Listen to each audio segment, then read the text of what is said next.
बिस्मिल्लाहिर्रहमानिर्रहीम। तमाम देखने और सुनने वाले दोस्तों को सरदार हमजा मान का सलाम पहुंचे। दोस्तों, इंतहाई अहम मामलात सामने आ गए हैं। बहुत सारी खबरें आपके साथ शेयर करनी हैं। अभी तो देखिए, जस्टिस याहिया अफरीदी साहब का बिल्कुल आगाज है और ये जो आगाज है यही बहुत सारे लम्हों पर भारी पड़ता हुआ दिखाई दे रहा है। 28 अक्टूबर दिन 1 बजे मैंने बताया था फुल कोर्ट इजलास होगा। इजलास आज चल रहा है और फुल कोर्ट इजलास में जस्टिस मंसूर अली शाह साहब शामिल नहीं है क्योंकि वो उम्रे की अदायगी के लिए सऊदी अरब मौजूद हैं। सुप्रीम कोर्ट जराए बता रहे हैं कि अभी ये आगाज है, मंसूर अली शाह साहब आएंगे, उसके बाद जो है एक और फुल कोर्ट हो सकती है। तो ये एक गेम चेंजिंग मोमेंट शुरू हो गया है और आज जस्टिस मंसूर अली शाह साहब या जस्टिस याहिया अफरीदी या जस्टिस मुनीब के हवाले से आप बात करें तो एक खबर सुप्रीम कोर्ट से आज अच्छी ये थी कि आज किसी जज ने सुप्रीम कोर्ट में, किसी चीफ जस्टिस ने सुप्रीम कोर्ट में ऊंची आवाज में चीखो पुकार नहीं की। आज कमरा नंबर 1 अदालत में मैं जो साहब करते थे वो भी सुनाई नहीं दी और बड़े तहम्मुल के साथ चीजें हुई। और इतलात ये थी कि आज जस्टिस याहिया अफरीदी ने पहले रोज तकरीबन जो 1.25 घंटा केसेस की समाअत की और 1.25 घंटा की केसेस की समाअत के बाद उन्होंने 24 मुकदमा की समाअत मुकम्मल की और justice Shahid Bilal bench number 1 में उनके साथ शामिल थे। और जो सुप्रीम कोर्ट के रिपोर्टर्स हैं जो कवर करते हैं सुप्रीम कोर्ट को, उनके मुताबिक आज सुप्रीम कोर्ट में एक रिलैक्स माहौल था, चेहरों पर मुस्कुराहटें थी और एक पुरसकून किस्म का लम्हा था। जाहिर है वो जो एक साया था सुप्रीम कोर्ट के ऊपर, वो साया उठ गया है, काला जादू हट गए हैं। तो दुआ यही है कि ये सिलसिला आगे चले। अच्छी खबरें, अच्छी चीजें, ये नहीं कह रहे किसी के हक में जाएं, किसी के खिलाफ जाएं। भाई आप मेरिट पे फैसला करें, इंसाफ पे फैसला करें, वो मेरी जात के खिलाफ हो, आपकी जात के खिलाफ हो। जाहिर है इंसाफ जब होगा मेरे खिलाफ भी होगा, आपके खिलाफ भी होगा, आपके हक में होगा, मेरे हक में होगा। तो तवक्को ये है, दुआ ये है कि जस्टिस याहिया अफरीदी सिर्फ इंसाफ करें, कानून के ऊपर चलें। इस हवाले से खबर यह है, फुल कोर्ट के हवाले से मैंने तो आपको बताया था। अब ना काजी फाइज हिस्सा हैं ना ही सिकंदर सुल्तान राजा को अब वो मोहब्बतें मिलेंगी इलेक्शन कमिश्नर को, मैंने आपको बताया था। और बाकी बातें छोड़ दें, इनके गले पड़ जाएगा सुप्रीम कोर्ट मखसूस नशिस्तों का फैसला। आप कहेंगे कि जी वो 8 जजेस का फैसला नहीं मानेंगे, 8 जजेस फैसला देने वालों को हम किसी को आईनी बेंच में नहीं मानेंगे। ना करें भाई, ये याहिया अफरीदी साहब का फैसला है कि मखसूस नशिस्तें दें तहरीक इंसाफ को। आपने उस पर अमल दरामद नहीं किया, फिर आप भूल जाए सिकंदर सुल्तान राजा साहब। आपको मैं बता दूं, आपको मुंह खाना पड़ेगी, आपको भागने का रास्ता नहीं मिलेगा राजा साहब। सुप्रीम कोर्ट में दरख्वास्त दायर होगी है कि पाकिस्तान तहरीक इंसाफ को मखसूस नशिस्तें दी जाएं और आज पाकिस्तान तहरीक इंसाफ ने अमली तौर पर रजू कर लिया है सुप्रीम कोर्ट से और तौहीन अदालत की दरख्वास्त दी गई है और अमली तौर पर कहा गया है। और ये दरख्वास्त जो है कमल शोजब जो पाकिस्तान तहरीक इंसाफ खवातीन विंग की प्रेसिडेंट हैं, उनकी जानिब से सलमान अकरम राजा के तवस्सुत से ये दरख्वास्त जमा करवाई गई है। उसमें यही कहा गया है कि सुप्रीम कोर्ट ने जो फैसला दिया उस पर इलेक्शन कमीशन ने अमल दरामद नहीं किया। वो जो कहते थे अमल दरामद ना करें, वो आज माजी बन गए हैं, वो आज रिटायर्ड हैं, वो साबिक बन गए हैं। और जो उनके हम ख्याल थे जिनको लाने की कोशिश की जा रही है, आईनी बेंच का सरबराह बनाए, जजेस कमेटी में उनको शामिल करें। ये जो हुकूमत की खाम ख्यालियां हैं ना कि इनको भी न लगाएं, उसको भी लगाएं, उसको भी लगाएं, 8 इनको न लगाएं, उसको न लगाएं, ऐसे नहीं होगा वज़ीर आज़म साहब, ऐसे नहीं होगा। जरदारी साहब, ऐसे नहीं होगा। और उनकी कबीना का क्या नाम लेना, ये तो है ही उनके, मैं क्या कहूँ, मुलाजिम इनके। तो आप हम सब जानते हैं ये मामला ज्यादा देर टिक नहीं पाएगा।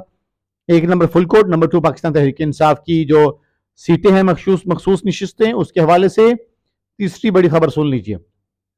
तीसरी बड़ी खबर 26 आईनी तरमीम को लेकर है।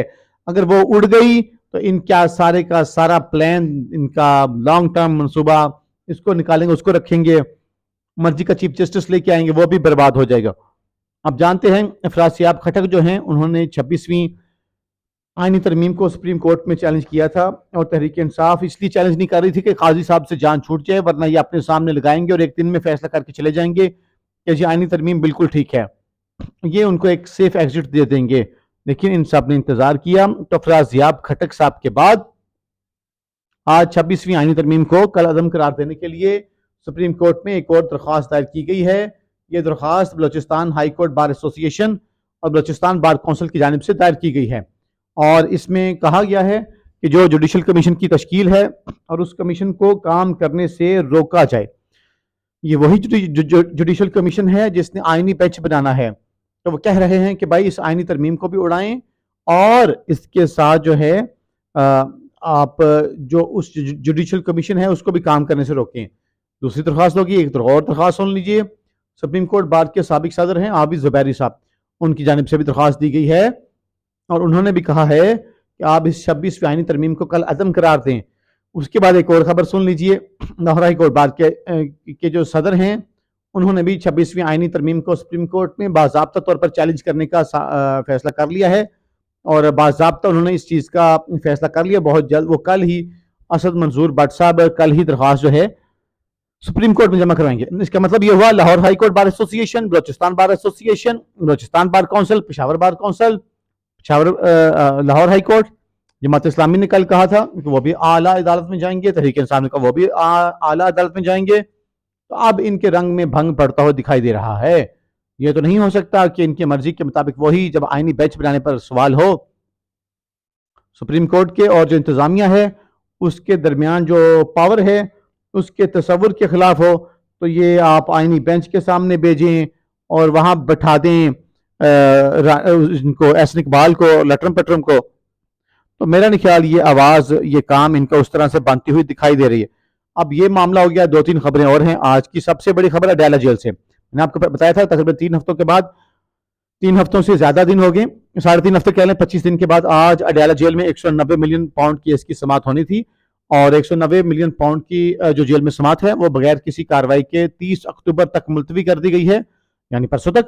اور آج عمران خان کی بہنیں وہاں پر پہنچی تھیں, لیکن اس دوران ایک اور ڈیولپمنٹ ہوئی ہے.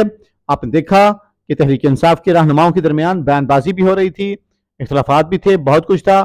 تو آج فیصل چودھری صاحب بھی وہاں پہ پہنچے ہوئے تھے, سلمان اکرم راجہ بھی وہاں پہ پہنچے ہوئے تھے.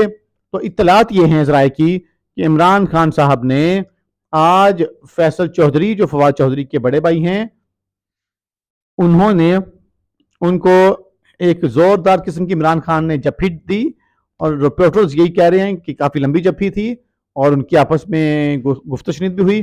عمران خان کافی دیر تک فیصل چودھری کو کچھ ہدایات دیتے رہے اور اس کے بعد حالات ہیں عمران خان نے فیصل چودھری اور سلمان اکرم راجہ کی صلح کروائی ہے اور سلمان اکرم راجہ نے کہا تھا کہ کل کو اگر میں اپنا چپراسی فارغ کر دوں تو میرے پر اس کے اوپر بھی سوال ہوگا. تو اطلاعات یہ ہیں, جو رپورٹرز ہیں وہ بھی ہمیں وہاں سے یہی بتا رہے ہیں کہ ظاہر ہے اگر خان صاحب فیصل چودھری صاحب کو جفی ڈال رہے ہیں تو اس کا مطلب خان صاحب جب جفی ڈالیں گے تو پھر ہر کوئی کہے گا ہمیں کوئی اعتراض نہیں ہے. نمبر 2 انہوں نے صلح کروا دی. نمبر 3 انہوں نے یہ کہا ہے کہ آپ پارٹی پالیسی کے مطابق چلیں. اب اس کے اثرات کیا ہوں گے؟ تحریک انصاف کے جو حالیہ اختلافات ہیں اس کے حوالے سے بھی یہ اہم ہے. اچھا, ایک ڈیولپمنٹ اور ہے اسلام آباد سے, اس کے اوپر بات کرنا بھی ضروری ہے. اختلاف رائے یا کسی نقطۂ نظر سے اختلاف کرنا کوئی قباحت نہیں ہوتی. ہم مختلف انسانوں سے مختلف وقتوں میں انصاف کرتے ہیں تہذیب کے اندر رہتے ہوئے.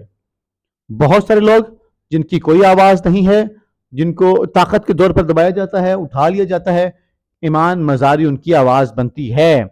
آپ کو پسند ہو ناپسند ہو, ان کا لب و لہجہ پسند ہو, ان کے الفاظ پسند ہو ناپسند ہو, لیکن وہ ان آوازوں کی جن کی کوئی آواز نہیں بنتا وہ ان کی آواز بنتی ہیں. اب سے 1 گھنٹہ پہلے وکیل ایمان مزاری ان کے شوہر حاجی چٹھا جو ہیں ان کو اسلام آباد پولیس نے گرفتار کر لیا. اس کی وجہ یہ ہے کچھ دن پہلے انہوں نے پولیس نے بیریئر کو لگا کے بند کیا ہوا تھا, انہوں نے بیریئر کو ہٹایا تو اس دوران کہا گیا ان پر تشدد بھی کیا گیا ہے.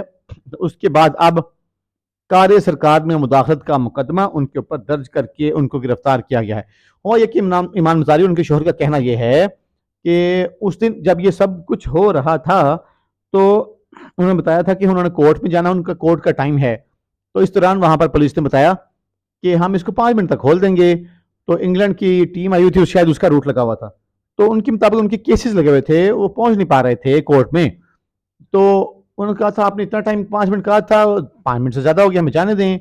تو اس کے بعد گرفتاری کی گئی. ٹھیک ہے, ایمان مزاری کی گرفتاری کا مقصد وہی ہوتا ہے جس طرح تکلیف کچھ اور ہوتی ہے, غصہ کے میارتے مارنا کھوتے نو, تو وہ یہ چیز ہے. دیکھیں ایمان مزاری کو رہا کرنا چاہیے, وہ غریبوں کی آواز ہے اور اس آواز کو بولنے کا پورا حق دینا چاہیے.